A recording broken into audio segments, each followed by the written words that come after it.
నమస్కారం ఘంటారావానికి స్వాగతం. ముందుగా ప్రధానాంశాలు. పంచాయతీకి ఎన్నికల నిర్వహణకు ముమ్మర కసరత్తు. 3 రోజుల్లో రిజర్వేషన్ల ఖరారు చేయనున్న సర్కార్.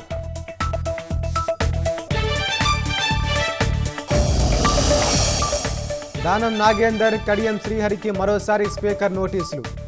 వేటు పడకముందే రాజీనామా చేసే యోచనలో 2 ఎమ్మెల్యేలు. రంగారెడ్డి జిల్లా కనకమామిడి వద్ద ఘోర రోడ్డు ప్రమాదం. 2 కార్లు ఢీకొని 2 మృతి, 3 పరిస్థితి విషమం.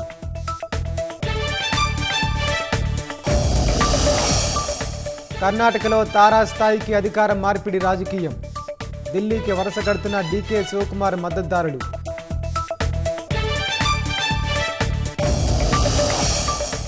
బ్రెజిల్లో COP30 సదస్సులో అగ్ని ప్రమాదం. 21 మందికి గాయాలు, ఆసుపత్రిలో చికిత్స అందిస్తున్న అధికారులు.